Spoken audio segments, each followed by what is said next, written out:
ሰላም ናችሁ? ዛሬ ትንሽ አስቸጋሪ ነገር ነው የማወራችሁ። በተለይ ለኛ ለኢትዮጵያውያን በሃይማኖት የጸና ህብረተሰብ ነው አይደለ? ኢትዮጵያውያን እኛ ለኛ ትንሽ አስቸጋሪ ነገር ነው የምነግራቸው። እሱ ምንድን ነው? ሳይንቲስቶች አዲስ ህይወት መፍጠር ችለናል ብለዋል። አዲስ ኢንታየርሊ ኒው ፎርም ኦፍ ላይፍ ነው የሚሉት። ብሉፕሪንቱን ሙሉ ለሙሉ የዚህ አዲስ የሆነውን ነገር ህይወት ያለው ነፍስ ያለው መራመድ የሚችል መንቀሳቀስ የሚችል መራባት የሚችል አዲስ ህይወት መፍጠር ችለናል ብለዋል። ኮፒ አይደለም፣ የዚህ የሆነ ነገር ኮፒ አይደለም፣ ወይም የሆነ ነገር አዳቅለው አይደለም። አዲስ ህይወት ያለው ነገር መፍጠር ችለናል። በኤአይ በአርቲፊሻል ኢንቴሊጀንስ ተጠቅመን አርቲፊሻል ኢንቴሊጀንስ አእምሮ ውስጥ የተፈጠረን ነገር ያ በአርቲፊሻል ኢንቴሊጀንስ አእምሮ ውስጥ የነበረውን ነገር ወደ ገሃዱ ዓለም ወደ ፊዚካል ወርልድ ሙሉ ለሙሉ ፊዚካል ያለው አካል ያለው መራመድ የሚችል ሙሉ ለሙሉ አዲስ የሆነ ሊቪንግ ኤንቲቲ ከዚህ በፊት በዓለማችን በፕላኔታችን 4 ቢሊዮን ዓመታት ጊዜ ውስጥ ኖሮ የማያውቅ ምንም አይነት ዝርያ ያልነበረው ሌላ አዲስ ፎርም ኦፍ ላይፍ ክሬኤት አድርገናል ብለዋል። በጣም አስቸጋሪ ነገር ነው። የስታንፈርድ ዩኒቨርሲቲ እና የአርክ ኢንስቲትዩት ሳይንቲስቶች ናቸው ይህን ነገር ያሉት እና ዓለምን በጣም አስደንግጧል። ይሄ ነገር በጣም አስቸጋሪ ነገር ነው። በጣም አስቸጋሪ ነገር ነው። ምንድነው የፈጠሩት? የፈጠሩት ምንድነው? 16 የሚሆኑ ብራንድ ኒው ቫይረሶች ነው የፈጠሩት። እነዚህ ቫይረሶች መራባት የሚችሉ ናቸው። እነዚህ ቫይረሶች አታክ ማድረግ የሚችሉ ናቸው። ቫይረስ ነው። ቫይረስ አታክ ያደርጋል አይደለ? ወሮ አታክ ያደርጋል። ማንን? ባክቴሪያን አታክ ያደርጋል። እነዚህ 16 የሚሆኑ ቫይረሶች መንቀሳቀስ የሚችሉ ህይወት ያላቸው ነገሮች ናቸው።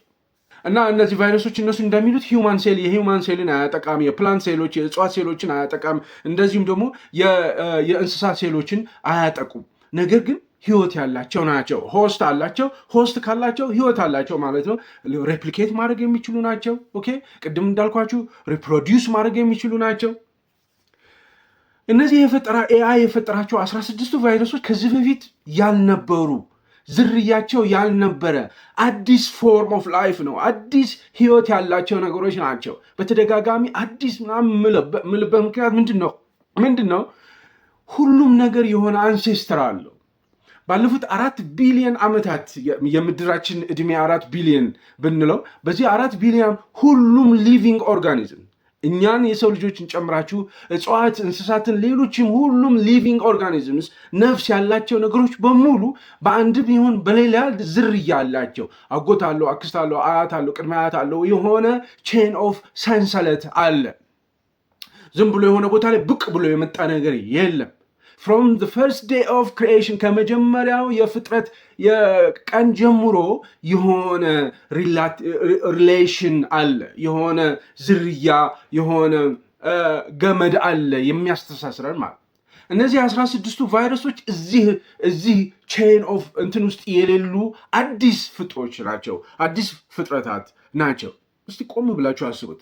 ምን ማለት ነው? ምን እያሉን ነው? ምን እየነገሩን ነው? የሁሉም እነዚህ በምድር ላይ ያሉ ህይወት ያላቸው ነገሮች በሙሉ ጄኔቲክ ኮዳቸው የተጻፉት በፈጣሪ ነው። ጄኔቲክ ኮዳቸው የተፈጠረው በፈጣሪ ነው። አሁን ለመጀመሪያ ጊዜ አርቲፊሻል ኢንቴሊጀንስም ጄኔቲክ ኮድ መፍጠር ይችላል፣ አዲስ ህይወትን መፍጠር ይችላል ብለው እያሉ ይሄ በጣም አስቸጋሪ ነው ለኛ ማለት እንደኛ በጣም በሃይማኖት የታነጸ ህብረተሰብ ነፍስ የሚዘራው ህይወት የሚፈጥረው ፈጣሪ ብቻ ነው። ዛሬ ሳይንቲስቶች ተነስተው ነው አይደለም ኤአይም ነፍስ መፍጠር ይችላል፣ ህይወት መፍጠር ይችላል፣ ፈጥሯልም እያሉ ነው። ይሄ ነገር በጣም ከባድ ነገር ነው። ከፍተኛ የሆነ ቁጣ ሊያስነሳ የሚችል ነገር ነው። ሳይንቲስቶች በየሚዲያው እንደሚነገርላቸው በእውነት አሁን እነሱ እንደሚሉት አዲስ ህይወት መፍጠር ችለዋል። በዚህ ቪዲዮ በተለይ በዚህ ቪዲዮ ከኛ ጉዳይ ጋር ከኛ ሃይማኖት አንጻር ይሄ ጉዳይ ምን ሊመስል እንደሚችል በደንብ እናየዋለን።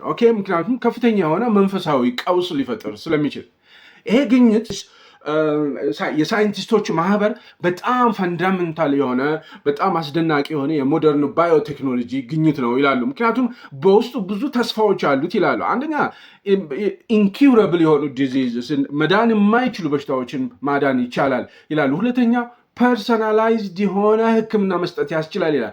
ፐርሰናላይዝድ የሆነ ህክምና መስጠት ማለት ለምሳሌ ፔኒሲሊን ወይም ደግሞ አንታይባዮቲክ፣ ማንኛውም አንታይባዮቲክ በምትወስዱበት ጊዜ አንድ ይመረታል፣ ለሁሉም ሰው ነው የሚወሰደው አይደል? መድኃኒቶች፣ ማንኛውም መድኃኒት ሁሉም ሰው ያ በሽታ ለያዘ ሁሉም ሰው ነው መድኃኒቶች የሚሰጠው።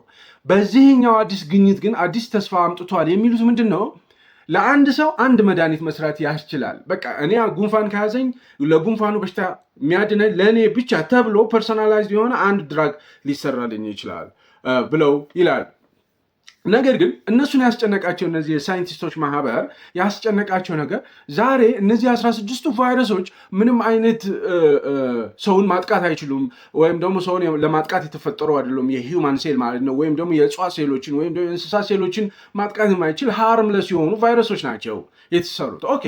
ነገር ግን ምን እናውቃለን? ዛሬ ይሄ ከተሰራ ነገር ደግሞ በጣም ባድ የሆነ ቫይረስ የሰው ልጅን በሙሉ ማጥፋት የሚችል ቢሰራስ ብለው እሱን ነው የሚያስጨንቃቸው። ወይ እኛም እሱን ያስጨንቀናል። ነገር ዋናው ግን ከፈጣሪ ጋር የተያያዘው ነገር በጣም ወሳኝነት አለ። ዱዋል ዩዝ ቴክኖሎጂ የሚባል ነገር አለ። ዱዋል ዩዝ ቴክኖሎጂ ማለት አንድን ነገር ለምሳሌ መዶሻን ለምን ትሰራበታለህ? ቤት ምስማር ልትቀጠቅጥበት ቤት ትጠቀምበታለህ። እንደገና እንደ መሳሪያም ልትጠቀምበት ይችላል። ሰው ለመጉዳት ልትጠቀምበት ይችላል። ይሄ ዱዋል ዩዝ ይባላል። ዱዋል ዩዝ ቴክኖሎጂ በጣም አደገኛ ነገር ነው። ስለ ዱዋል ዩዝ ቴክኖሎጂ የተወሰነ ነገሮች እላችኋለሁ። ኦኬ። በዚህ ቪዲዮ ሰው በጣም ኢምፖርታንት ነው፣ ክሪቲካል የሆነ ነገር ነው ማወራችሁ። አብራችሁ እንድትቆዩ በአክብሮት ጋብዛለሁ። ለምንድን ነው እነዚህን ቫይረሶች የፈጠሩት እነዚህ ሳይንቲስቶች? ለምንድን ነው ይህን ቴክኖሎጂ የተጠቀሙት የሚለውና ከሃይማኖት ጋር በተያያዘ ደግሞ በዝርዝር አወራችኋለሁ። ሰው አብራችሁን እንድትቆዩ በአክብሮት ጋብዛለሁ። ሁሌ እንደምላችሁ 45.4% የምትሆኑት ብቻ ናችሁ ቪዲዮ አይታችሁ ሰብስክራይብ የምታደርጉት። 54.6 የምትሆኑት ፐርሰንት የምትሆኑት ቪዲዮን አይታችሁ ነው የምትሄዱት። ሰው ሰብስክራይብ አድርጉ ፕሊዝ፣ ላይክ አድርጉ፣ ሼር አድርጉ። እንደዚሁም በውጭ ሀገር የምትገኙ ኢትዮጵያውያን ይህን ቻናል የምትወዱ ከሆነ ወይም ደግሞ እኔ የማወራቸውን ነገሮች የምትወዱ ከሆነ ሜምበርሺፕ አለ። በየወሩ ሜምበርሺፕ ጆይን በማድረግ ቻናል ውስጥ ገብታችሁ ጆይን የምትላለች። ጆይን ስትሉ በወሩ $3፣ $5፣ $6 የሚል የሜምበርሺፕ አለ። ሲልቨር፣ ጎልድ እንደዚህ የሚባሉ አሉ እና እዛ ላይ ጆይን በማድረግ ምናልባት ቻናሉን ሰፖርት ማድረግ የምትፈልጉ ቻናሉን ሰፖርት ማድረግ ትችላላችሁ። ተመልሰን እንገናኛለን። ተመልሰናል። ኦኬ። አርቲፊሻል ኢንቴሊጀንስ አዲስ ህይወት ፈጠረ እያልኳችሁ ነበረ መግቢያ ላይ። ኦኬ። አርቲፊሻል ኢንቴሊጀንስ አዲስ ህይወት መፍጠሩን በእውነት ሪሊ አንደርስታንድ ለማድረግ መጀመሪያ ዲኤንኤ ማለት ምን ማለት ነው የሚለው ኢምፖርታንት ነው። ሶ ዲኤንኤ ሁላችንም የምናውቀው ነገር ነው። ላስታውሳችሁ፣ ዲኤንኤ ለማስረዳት ዲኤንኤ ምንድን ነው የሚለውን ነገር ለማስረዳት በጣም ሲምፕል ኤግዛምፕል ወይም ቀላሉ ምሳሌ ዲኤንኤን እንደ ቋንቋ አድርጎ መናገሩ በጣም ቀላል ነው። ሁሉም ሰው አንደርስታንድ ሊያደርገው ይችላል። ሰው እንደ ቋንቋ እንደ ሂውማን ላንጉጅ እንደ ሰው ቋንቋ ማለት የሰው ቋንቋ ምን ነው? አማርኛ ሊሆን ይችላል፣ እንግሊዝኛ ሊሆን ይችላል አይደለ? ምንድን ነው? ፊደል አለ፣ ኤ፣ ሀ፣ ቢ፣ ሲ አይደለ? እነዚህ ፊደሎች እርስ በርሳቸው ሲጣመሩ አንድ ቃል ይፈጥራሉ አይደለ? ባህሩ ይባላል። .com ቲቪ ሾው የሚል ቃላት ይፈጥራሉ። የነዚህ ቃላት የተፈጠሩት በነዚህ ፊደላት አማካይነት ነው። ቃላቶች ደግሞ ምን ይፈጥራሉ? አረፍተ ነገሮችን ይፈጥራሉ። አረፍተ ነገሮች ደግሞ ተሰባጥረው አንድ ላይ ሆነው ምናምን ደግሞ ምን ይፈጥራሉ? መጽሐፍ ይፈጥራሉ። አንድ ሙሉ መጽሐፍ ይፈጥራሉ። በእንግሊዝኛ አልፋቤት ወደ 26 የሚሆኑ ቃላቶች አሉ። እነዚህ 26 ቃላት ABCD Z ማለት ነው። እነዚህ 26 ቃላቶችን እያጣመራችሁ ቲያትር መጻፍ ትችላላችሁ። እያጣመራችሁ የፍቅር ደብዳቤ መጻፍ ትችላላችሁ። እያጣመራችሁ ፖኤም መጻፍ፣ ግጥም መጻፍ ትችላላችሁ። እያጣመራችሁ ቡክ የሆነ መጽሐፍ ትችላላችሁ። የሆነ የፖለቲካ ፖሊሲ ዶክመንት ማዘጋጀት ትችላላችሁ። ዋናው መሰረቱ ፊደሉ ነው። አንዱ ፊደል ነው። የነዛ ፊደል አቀማመጥ ነው። ኔቸር ፈጣሪም የእኛን ጄኔቲክ ኮድ ሲጽፍም በእንዲህ አይነት መልኩ ነው የጻፈው። ዲኤንኤያችን በሙሉ የተጻፈው በእንዲህ አይነት መልኩ ነው። ነገር ግን በጣም ሲምፕሊፋይድ ሆኖ ማለት ነው። እንደ ሰው ልጅ 26 ፊደላት ምናምን አይደለም የተጠቀመው ፈጣሪ፣ 4 ፊደላት ብቻ ነው የተጠቀመው። እነሱም ATCG ይባላሉ። ATCG ኤ ማለት አደኒን ይባላል። ቲ ማለት ታይሚን ቤዝ ላይኖች ናቸው። ሲ ማለት ሳይቶሲን እና ደግሞ ጂ ጎዋኒን ይባላሉ። የነዚህ ፊደላት የነዚህ ቃላት የመጀመሪያው ፊደላት ስትወስዱ ATCG ይባላሉ። እነዚህ ኤቲሲጂ የሚባሉት እነዚህ ፊደላት እርስ በርሳቸው በማጣመር እርስ በርሳቸው ሪአሬንጅ በማድረግ ወዘተ ወዘተ በምድር ላይ ያለው ሊቪንግ ኦርጋኒዝም በሙሉ የተጻፈው በእነዚህ 4 ፊደላቶች ናቸው። አደይ አበባ ብትሉት፣ ባክቴሪያ ብትሉት፣ የሃውስ ካት የድመት ብትሉ፣ ሂውማን ቢንግ እኔን እናንተን ጨምሮ በእነዚህ 4 ፊደላት የተጻፉ ናቸው። ኤቲሲጂ ዲኤንኤ። ኦኬ ልክ እንደ መጽሐፉ እንደ ግጥሙ እንደምኑ ግጥምና የፍቅር ደብዳቤ ይለያያሉ አይደል? በባህሪያቸው ይለያያል።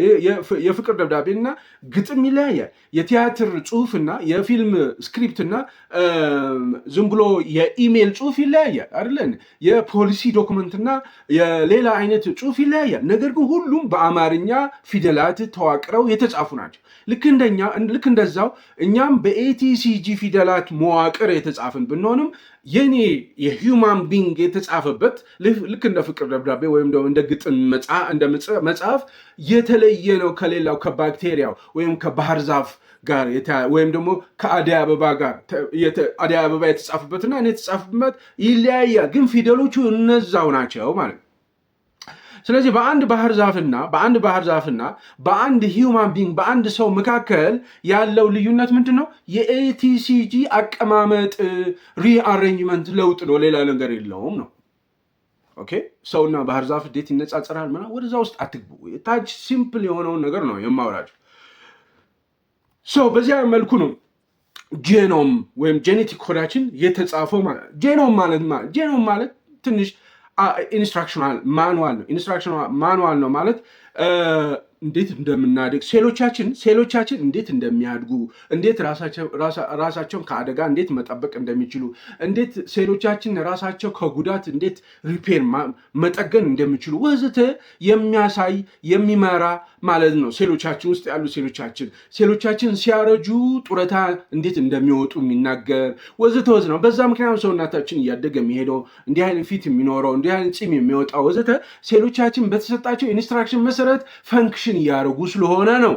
ኦኬ ሶ ልክ እንደዚሁ ኤአይም አርቲፊሻል ኢንቴሊጀንስም እንዲህ አይነት ባህሪ የማሳየት ነገር አለው። እያጠና ለምሳሌ ቻትጂፒቲን ይሄ ላርጅ ላንጉጅ ሞዴል ነው። እንዴት ነው የሚሰራው? እነዚህ ወርኮች እንዴት ነው የሚሰሩት? እነዚህ ቻትጂፒቲ፣ ጄሚናይ፣ ግሮክ፣ እነዚህ ዲፕሲክ ወዘተ የሚባሉት ቢሊየንስ ኦፍ ፔጅስ የሆኑ ቴክስቶችን ጽሁፎችን ያነባል።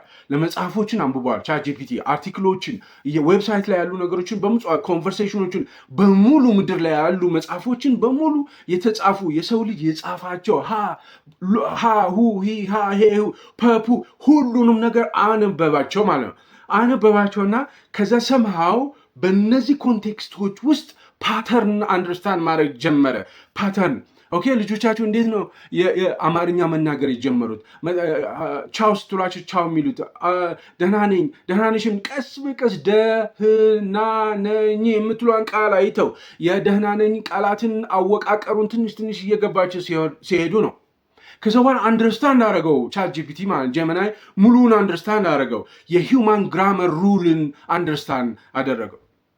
ሰው ቻትጂፒቲን ወይም ጀሚናይን አሁን አበበ ብትሉት ቀጥሎ ያለው ቃል በሶ በላ ነው ብሎ ይላል፣ ይገምታል፣ ፕሪዲክት ያደርጋል። ቀጥሎ ያለውን ቃል ፕሪዲክት ያደርጋል። በደንብ አዳምጡኝ እሺ፣ ኢምፖርታንት ነው። የሚቀጥለውን ቃል ፕሪዲክት አበበ ስትሉት በሶ በላ ነው ያውቃል። ምክንያቱም በሙሉ የኢትዮጵያን ሊትሬቸር፣ የኢትዮጵያን አፈታሪኮች፣ የኢትዮጵያን ታሪክ፣ የኢትዮጵያን ሃይማኖት፣ የኢትዮጵያን ብሔር ብሔረሰቦች ትውፊቶች፣ ብሔር ብሔረሰቦች ያላቸው በሙሉ አንደርስታንድ ስላደረገ ማለት። ስለዚህ ኮንስትራክት ያደርጋል። በጣም ፍሉዌንት የሆነ ሴንቴንስ አረፍተ ነገር ኮንስትራክት ያደርጋል። ናው ኢማጂን ቻትጂፒቲ የሰው ልጅን ቋንቋ ሰታችሁት ነው እንደዚህ ፐርፌክት የሆነው።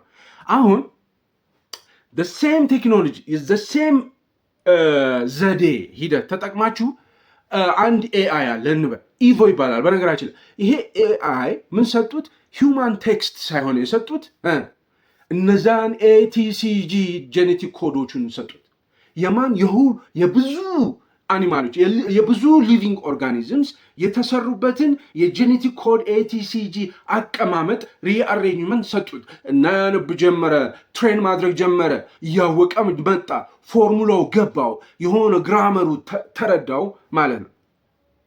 ይህንን ያደረጉት ስታንፈርድ ዩኒቨርሲቲ እና አርክ ኢንስቲትዩት ውስጥ ያሉ ሳይንቲስቶች ይህንን ያደረጉት። ኤቲሲጂ የሰው ኤቲሲጂ ዲኤንኤ አወቃቀሩ ሪአሬንጅመንቱ ምን እንደሚመስል ያጠናል። የኔ ብቻ አይደለ፣ የባህር ዛፍን ያጠናል፣ የሎሚን ያጠናል፣ የባክቴሪያን ያጠናል። የቫይረስ ፌጅ የሚባል አለ፣ ቫይረስ አለ፣ በጣም ኢኮላይ የሚባል ባክቴሪያ አለ። እንደዚሁም ነው ስሞለስት በጣም ኦርጋኒዝም ማለት ትንሹ ኦርጋኒዝም ፌጅ የሚባል አለ። እሱን ያጠናል ከትንሹ ጀምሮ እስከ በጣም ኮምፕሊኬትድ እስከሆነው የሰው ልጅ ድረስ ያለውን የዲኤንኤ ስትራክቸር ያጠናል። ኢቮ ይባላል። ይሄ ባዮሎጂካል ፋውንዴሽን ኤአይ ይባላል። ስለዚህ ይሄ ኢቮ የሚባለው ኤአይ ኢንስቴድ ኦፍ የሰው ልጅን ቴክስት ሃሁ ፖፑ ኤቢሲዲ ዜድ ሳይሆን የሚያነባው ኤቲሲጂ የሚባለውን ጄኔቲክ ኮድ ያነባል። 9 ትሪሊየን የሚሆኑ ባዮሎጂካል ሌተሮችን አንብበዋል። ኤቲሲጂ 9 ትሪሊየን ኤቲሲጂ ሪአሬንጅመንቶች የማን የሰው ልጅን፣ የሎሚን፣ የባህር ዛፍን፣ የአደይ አበባን፣ የምናምን ሊቪንግ ኦርጋኒዝምስ በብዛት ማለት ልክ ቻትጂፒቲ ሂውማን ግራመርን አንደርስታንድ እንዳደረገው ኢቮ የሚባለው ኤአይም የሰው ልጅ ጄኔቲክ ኮድ እንደዚህ አይነት ስትራክቸር አሉ። ግራመሩ አበበ ስል ምን ሆነ በሶ በላ የሚለው ነገር ይመጣል። ጉድ ሞርኒንግ የሚለውን አንደርስታንድ ያደርጋል አይደል? ስካይ ኢዝ ብሉ እንደሚለው አይነት ሰምሃው ይሄንን ባዮሎጂካል ግራመር አንደርስታንድ ያደርጋል እና ፊገር አውት አደረገ፣ የሆነ ነገር ፊገር አውት አደረገ። ኤቲሲጂ የሆነ ኮምቢኔሽን ኦፍ ኤቲሲጂዎች የሆነ አውተር ሼል ይፈጥራሉ። አውተር ሼል ማለት የውጭ ቅርፊት መፍጠር እንደሚችሉ የሆነ አይነት ሪአሬንጅመንት ሴሎች ሰልፍ ዲስትራክት እንዲያደርጉ የሚያደርግ አይነት እንደሆነ ይገባዋል ማለት ኢቮ የሚባል ከን ኢማጂን በጣም የሚገርም ነገር ነው። አንድ ሼፍ ውሰዱ፣ ሼፍ ምግብ የሚሰራ ሼፍ ውሰዱ። ኦኬ እና 9 ትሪሊየን የሚሆኑ ሬሲፒ አጠና እንበል። 9 ሚሊዮን የሚሆኑ ሬሲፒ ማለት ምን ማለት ነው? ሬሲፒ ማለት የተለያዩ ቆንጆ በርበሬ ከዘይት ጋር ዘይት ከስጋ ከሆነ ነገር ጋር ምናምን አጣምሮ አቁላልቶ ምናምን መስራት አንድ የሆነ ቀይ ወጥ፣ የሆነ ዶሮ ወጥ፣ የሆነ ቅቅል፣ የሆነ ፍርፍር፣ የሆነ ክትፎ ይሰራል። ኢትዮጵያ ይህንን ያጠናል። ሩልስ ኦፍ ኩኪንግ የሚባለው የኢትዮጵያ የምግብ አሰራርን ያጠናል። መጨረሻ ላይ ምን ይረዳል? ኢትዮጵያ ውስጥ ምግብ ሲሰራ ይሄና ይሄ ሲቀናጅ እንዲህ አይነት ቴስት ጣዕም ያመጣል። የሆነ ደረጃ ላይ የደረሰ ሙቀት ከሰጠው እንደዚህ አይነት ቴስት ያመጣል እያለ እያንዳንዱ ሜኑ እያንዳንዱ ሬሲፒ አንደርስታንድ አደረገ። መጨረሻ ላይ ምን አደረገ ሼፉ? የሆነ ምግብ ይፈጥራል። አዲስ ምግብ ፈጠረ። አዲስ ምግብ ማለት ምን ማለት ነው? እንደ ድሮ አይነት እንደተለመዱት አይነት እነ ክትፎ፣ እነ ቀይ ወጥ፣ እነ ዶሮ ወጥ፣ እነ ቅቅል፣ እነ ፍርፍር ኖ እሱን ተወና ሌላ አዲስ ምግብ አመጣ። ምክንያቱም በአጠቃላይ የኢትዮጵያ አመጋገብ ግራመር ኦፍ ፉድ አንደርስታንድ አደረገውና አዲስ ምግብ አመጣ። ያ አዲስ ምግብ ለምሳሌ እርጥብ የሚባል ምግብ አለ። አላውቀውም፣ አሁን በቅርብ ነው የሰማሁት ላለፉት። ይሄ እርጥብ የሚባለው ምግብ አዲስ የምግብ አይነት ነው። ኦኬ አይ ድሮ በዚህ አይነት ፎርም ነበረ ምናምን ተውት፣ ክርክሩ አይደለም። አዲስ ምግብ አመጣ ማለት ነው ይሄ ሼፍ ማለት ነው። ከዚህ በፊት ኩክ ተደርጎ ከዚህ በፊት ተሰርቶ የማያውቅ አዲስ ምግብ አመጣ ማለት ነው። ልክ እንደዛ ማለት ነው። ይሄም ኢቮ የሚባለውን ሁሉንም ግራመር ኦፍ ኔቸር አንደርስታንድ በማድረግ የኤቲሲጂ ሪአሬንጅመንት ኮምቢኔሽኖችን አንደርስታንድ በማድረግ 9 ትሪሊየን የሚሆኑ ኮምቢኔሽን ኦፍ ኤቲሲጂ አንብቦ መጨረሻ ላይ አዲስ ህይወት አዲስ ሪአሬንጅድ የሆነ ኤቲሲጂ ይፈጥራል ማለት። ስለዚህ ኢቮ የሆነ ዝም ብሎ ሜሞራይዝ አይደለም የሚያደርገው። ኦልሬዲ ሎሚ ያልኩኝ የባህር ዛፍን ዲኤንኤ አይደለም የጻፉ። ኦልሬዲ የባህር ዛፍማ አለ።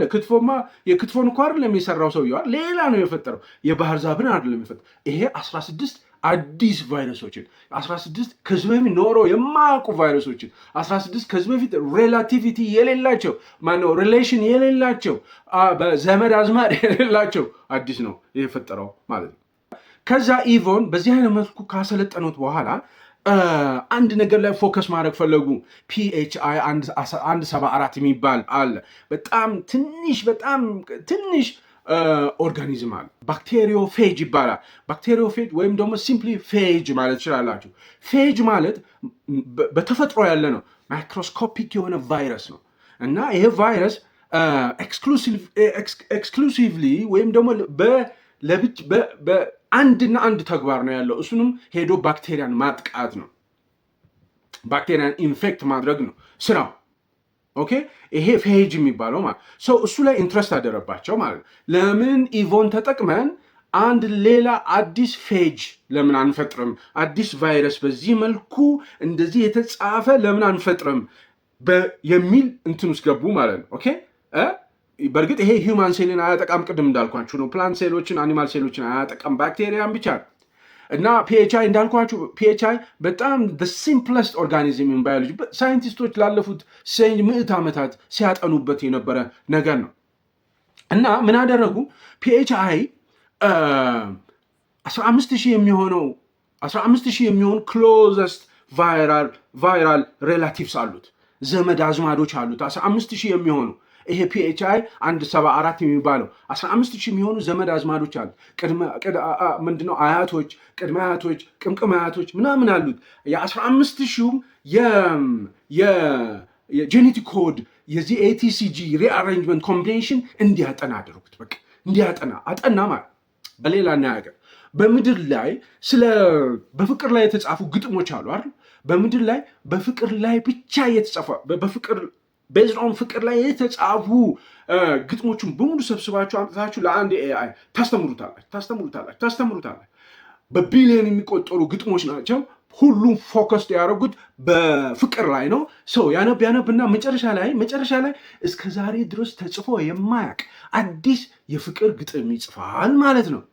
ልክ እንደዚሁ ፒኤችአይ ኤክስ 174 የሚባለው ፌጅ እና የእሱ ዘመድ አዝማቾቹ ሬላቲቭስ 15,000 የሚሆኑት የእነሱን በሙሉ እንዲያጠና ኤቲሲጂ ኮምቢኔሽን እንዲያጠና አደረጉና ሌላ አዲስ ቫይረስ ፈጠሩ ማለት ሰው ኢቮን መጨረሻ ላይ ምና ራይት አስ ብራንድ ኒው ቫይረስ ብለው ፕሮምፕት አደረጉት። ቻትጂፒቲ ፕሮምፕት ታደረጉት የለ ልክ እንደዛ ፕሮምፕት አደረጉት ማለት እንድ ምን ፈጠረ? አዲስ የኤቲሲጂ ሪአሬንጅመንት ኮምቢኔሽን ፈጠረ ኢቮ። እንድ ያንን ከፈጠረ በኋላ ሳይንቲስቶች ምን አደረጉ? ዲኤንኤ ሲንተሲስ ላብ ይባላል።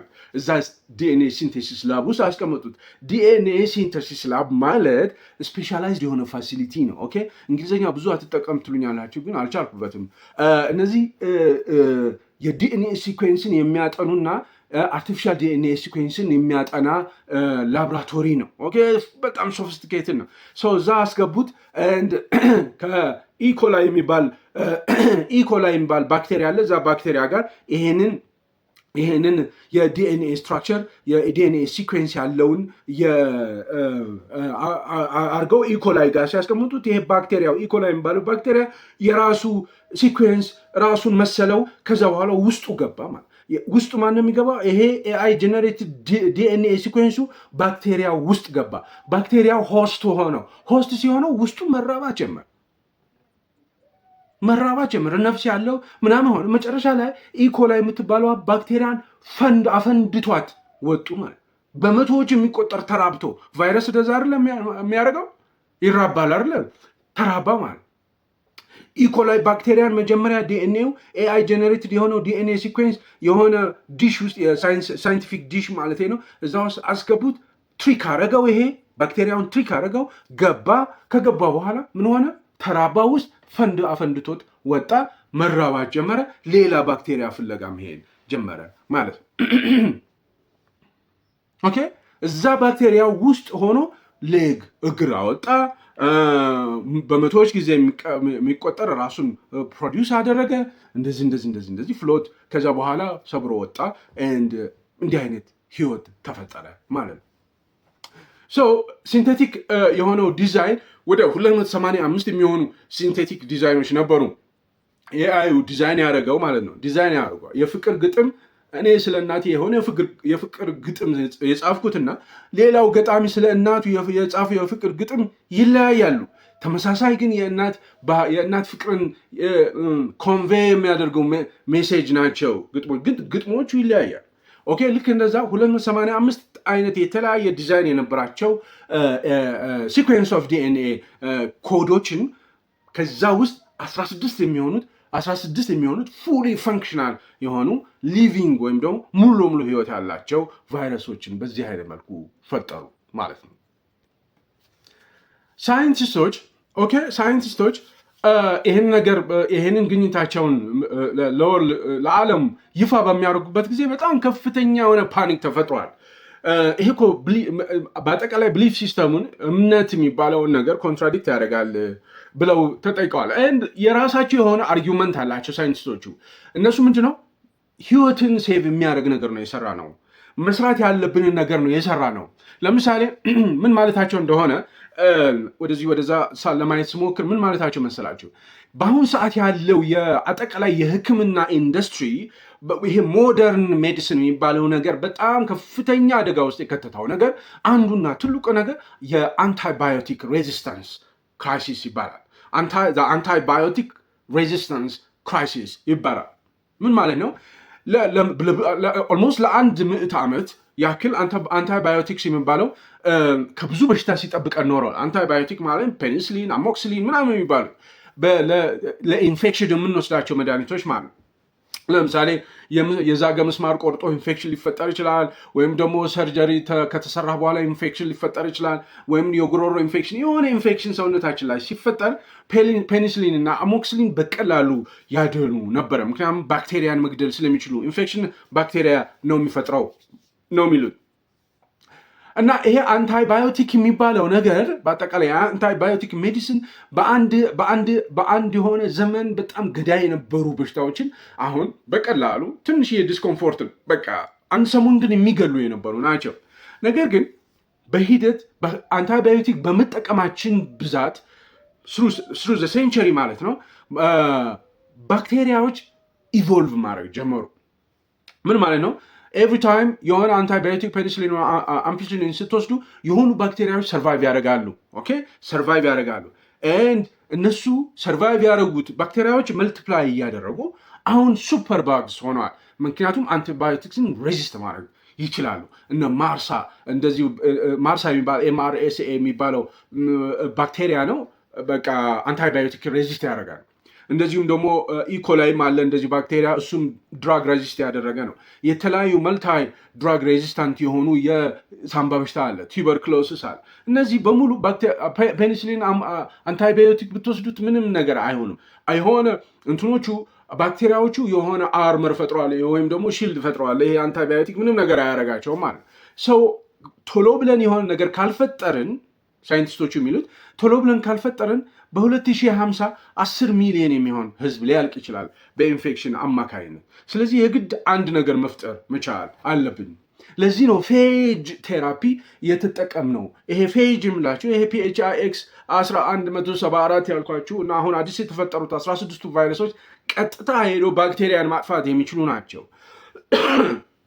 ይሄ ባክቴሪዮፌጅ የሚባለው በብሮድ ስፔክትረም ሜዲሲን በብሮድ ስፔክትረም አንታይባዮቲክስ ማለት ነው። አሁን አንታይባዮቲክስ አሞክሲሊን፣ ፔኒሲሊን ለሁላችንም ነው የሚሰጠው፣ ለትንሹም፣ ለትልቁም፣ ለወፍራሙ፣ ለቀጭኑ፣ ለሁሉም ነው የሚሰጠው። ይሄ በአጠቃላይ ካርፔት ቦምቢንግ ነው የሚሰሩት። ካርፔት ቦምቢንግ ማለት በውስጣችሁ ከዋጣችኋቸው በኋላ ጥሩ እኮ ባክቴሪያዎች አሉ፣ ጉድ ባክቴሪያ የሚባሉ አሉ እና ባድ የሚባሉ ባክቴሪያዎች አሉ። ሁለቱንም አንድ ላይ ነው የሚያጠፋቸው። ይሄ ፌጅ የሚባለው ግን ፌጅ ማለት በተፈጥሮ ያለው እነዚህ 16ቱ ኤአይ ጀነሬቲቭ ቫይረስ ሳይሆን ፌጅ የሚባል በተፈጥሮ ያለ ቫይረስ አለ። እሱ ቫይረስ ቀጥታ ሄዶ ባክቴሪያን ብቻ ባድ ባክቴሪያን ብቻ መምታት የሚችል ኦኬ። ሶ እንደ ስናይፐር ነው አነጣጥሮ ብቻውን ነው የሚመታው፣ ጉድ ባክቴሪያዎችን አይነካም። ስለዚህ ይሄ የፌጅ ቴራፒ የሚባለው ይሄን ነገር የሰራ ነው። እነዚህ 16 ቫይረሶች ለመፍጠር የሞከር ነው ወደፊት ሰው እንዳያልቅ ነው ብሏል። እነዚህ ትልልቅ ሳይንቲስቶች ናቸው የሚሉት አያጡ። እዚህ ጋር ዱዋል ዩዝ ቴክኖሎጂ ብያቸዋለሁ ቅድም መነሻ ጋር አይደለ? ዱዋል ዩዝ ቴክኖሎጂ ማለት አንድ ነገር ስትፈጥረው ለጥሩ ነገር ትፈጥረው ትችላለህ፣ ግን ለጥሩ ነገር ብቻ ልትጠቀምበት ትችላለህ። ነገር ግን ለመጥፎም ነገር መጠቀም ይችላል። መዶሻ ያልኳችሁ ነገር መዶሻ ምስማር ልትቀጠቅጥበት ትችላለህ፣ ሰውም ልትቀጠቅጥበት ትችላለህ። ስለዚህ የአንተ ጉዳይ ነው ማለት ነው። ሰው እነዚህ 16 ቫይረሶች የፈጠሩት ቫይረሶች ዛሬ ሃርምለስ ናቸው፣ የሰው ሴልን፣ የአኒማል ሴልን፣ የፕላንት ሴልን አይነኩም ብለውናል። ነገ ባድ ሴል የማይሰራበት ምንም ምክንያት የለውም። ተመሳሳይ ነገር ነው። የተወሰነ ነገር ነው የሚለወጠው። ከዛ ውጭ ተመሳሳይ ነገር ነው። ማሰልጠን ነው። ኢቮ ሰልጥነው አይደለም ይሄኛ ሌላኛውን ባድ የሆነውን አርቲፊሻል ኢንቴሊጀንስ ፈጥራ የሆነ ስም ትሰጠውና ከዛ በኋላ ማስተማር ነው። ስታስተምረው ይማራል። ልክ እንደ ልጅ ማለት እኮ ነው። ልጆቻችሁን ቤት ስታሳድጉ እያስተማራችሁ አይደለም? ከ4 ዓመት ነው ከ5 ዓመት በኋላ አይደለም መናገር የሚጀምሩት? እስከዛ ድረስ ሲለቅሙ አእምሯቸውን ሲለቅሙ፣ ሲያዩ፣ ሲያገናዝቡ ሰም የሆነ ኮምቢኔሽን እንደዛ ማለት ነው። ኦኬ አሁን ከሃይማኖት ጋር በተያያዘ ደግሞ ውስጥ እናውራ። አሁን እስካሁን ድረስ ምን አሰባችሁ? ከሃይማኖት ጋር በተያያዘ ምን አይነት ነገር ነው አእምሯችሁ ውስጥ የመጣው? ይሄ ከፍተኛ የሆነ ቀውስ ሊፈጥር የሚችል ነገር ይመስለኛል። ኦኬ አርቲፊሻል ኢንቴሊጀንስ እንግዲህ አሁን አዲስ ህይወት ያለው ብሉፕሪንቱን መጻፍ እችላለሁ፣ ጄኔቲክ ኮዱን መጻፍ እችላለሁ። አንድ ነገር ምንም ኬሚካል ላይፍለስ የሆነ ህይወት የሌለው ኬሚካል ኤንዛይምን ወደ ህይወት ወዳለው ነገር መለወጥ እችላለሁ። መተንፈስ እንዲችል ማድረግ እችላለሁ። ሪፕሮዲውስ ማድረግ መራባት እንዲችል ማድረግ እችላለሁ ይላል። ከሃይማኖት አኳያ ይሄ ነገር ምን ይመስላል? ምን ማለት ነው? ክሪኤሽን ማለት ክሪኤሽን የሚባለው በቲዮሎጂ ወይም ደግሞ ከሃይማኖት ቲዮሎጂ የሃይማኖት ሳይንስ እንበለው ወይም ሃይማኖትን የሚያጠና ብንለው በዚህ ዘርፍ ውስጥ ክሪኤሽን የሚለው ቃል በጣም ግዙፍ ቦታ አለው። ለቢሊየን ዓመታት እንግዲህ በተለይ ዲፕሊ ሪሊጂየስ በሆኑ ሀገራት ኢትዮጵያን ጨምሮ ህይወት የሚፈጥረው እስትንፋስ የሚፈጥረው ፈጣሪ ብቻ ነው። በኢትዮጵያ ውስጥ አሉ የተባሉት ግዙፍ ሃይማኖቶች ለምሳሌ እስልምናና ክርስትናን ብንወስድ ህይወት የሚፈጥረው አካል ህይወት የሚፈጥረው ፈጣሪ ብቻ ነው ይላል። ለምሳሌ እስልምና አላህ ኢዝ ዘ ክሪኤተር ኦፍ ኦል ቲንግስ ይላል። ስለ ክሪኤሽን መፍጠር ህይወትን መፍጠር የአላህ ስራ ብቻ እንደሆነ ይገልጻል። ክርስቲያኒቲ ላይ ጄኔሲስ ላይ እንደዚሁም ፈጣሪ ነው ህይወትን የሚፈጥረው ይላል። ስለዚህ ክሪኤሽን ኢዝ ኤግዛክትሊ የፈጣሪ ስራ ኤክስክሉሲቭሊ የፈጣሪ ስራ ነው። አሁን የሰው ልጅ ማለት የሰው ልጅ የፈጠረው ማሽን የሰው ልጅ የፈጠረው ማሽን ህይወትን መፍጠር ይችላል የሚለው ነገር በጣም ስትራይክ የሚያደርግ ነገር ነው። በጣም የሚያስደነግጥ ነገር ነው። ነገር ግን ሳይንቲስቶች አሁንም አርጊው እያደረጉ ነው። ምንድነው አርጊው የሚያደርጉት? እኛ ህይወት አልፈጠርንም ዲስከቨር ነው ያደረግነው ነው የሚሉት። ክሪኤት አላረግንም። አዲስ ህይወት ክሪኤት አላረግንም፣ ዲስከቨር ነው ያደረግነው። 16ቱ ሲንቴቲክ ቫይረስ አርቲፊሻል ማለት ነው። ሲንቴቲክ ቫይረስ ሰው የሰራው ማለት ነው። ሲንቴቲክ ቫይረስ የሰራ ነው። አዲስ ህይወት አልፈጠርንም፣ ዲስከቨር ነው ያደረግነው፣ ክሪኤሽን አይደለም ይላሉ። ናው እነሱ ባሉት ሴንስ እንዲሰጣችሁ ምሳሌ ልስጣችሁ። ቅድም ለምሳሌ እርጥብ እንዴት ነው የተፈጠረው? ቅድም እርጥብ ፈጠረ የሆነ ሼፍ የኢትዮጵያን የምግብ አሰራር በሙሉ አጥንቶ ከዛ በኋላ እነ ክትፎ ምናምን ኦልሬዲ የተሰሩትን ትቶ እርጥብ የሚባል አዲስ ምግብ ከዚህ በፊት ኢትዮጵያውያን ተመግበውት የማያውቁት አዲስ ምግብ ፈጠረ አልኳቸው። ነገር ግን ይሄ ሰውዬ የፈጠረው ነገር ምንድን ነው ብትሉ ሪአሬንጅመንት ነው። የምግቡ ዳቦ አለ አይደለ? እርጥብ ውስጥ ከዛ በኋላ ድንች አለ። ድንቹ የተጠበሰ ነው። ከዛ በኋላ የሆኑ ሶሶች የሆኑ ነገሮችን አገናኝቶ የሆነ ሶስ ወይም ደግሞ የሆነ ማባያ ነው ወይም ደግሞ የሚያቃጥል ነገር ፈጥሮ ደበላለቀውና እንደዛ አረገ። እርጥብ የሚል ስም ሰጠው። ይሄ ሰውዬ ምንም ነገር አልፈጠረም። የፈጠረው የሆነ ሲኩዌንስ ነው የፈጠረው፣ የሆነ ሪአሬንጅመንት ነው የፈጠረው። የድንች የምናምን ቅንጅት ነው የፈጠረው እንጂ ምንም አልፈጠረም። ድንቹን አልፈጠረም፣ ዳቦውን አልፈጠረም፣ ቅመማ ቅመሞቹን አልፈጠረም፣ ምንም ነገር አልፈጠረም። አዲስ ህይወት አይደለም። አዲስ ምግብ አትለውም። አዲስ ምግብ ፈጥሯል።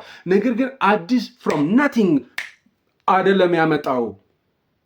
ክሪኤሽን ማለት ፍጥረት ማለት ከምንም ነገር ነው። ፍሮም ናቲንግ መነሳት ነው። ከፍሮም ናቲንግ ህይወት መፍጠር መቻል ማለት ነው ብለው ይሄንን ለምሳሌ አርሶ አደር ይዘራል ያለ እንትን ይኮተኩታል።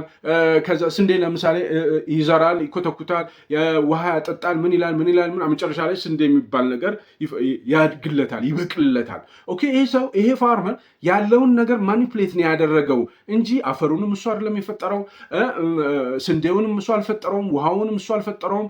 ምንም የፈጠረው ነገር የለም። ግን የሆነ ነገር ኮምባይን እያደረገ ነው የፈጠረው። ስለዚህ ክሪኤት አላደረግንም።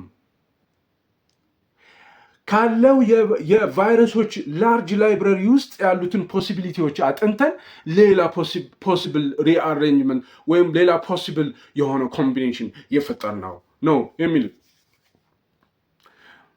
እንግዲህ የአሜሪካ ውስጥ ያሉ ኮንግረስ ውስጥ ያሉ እነ በርኒ ሳንደርስ ምናምን የመሰሉ ትልልቅ አንጋፋ የሚባሉት የሴኔት አባላት ኤአይ ስሎ እንዲያደርግ ፖዝ እንዲያደርግ በጣም ከፍተኛ ጫና እየፈጠሩ ነው በአሁኑ ሰዓት አሜሪካ ውስጥ። ምክንያቱም ከፍተኛ የሆነ ችግር ይፈጥርብናል።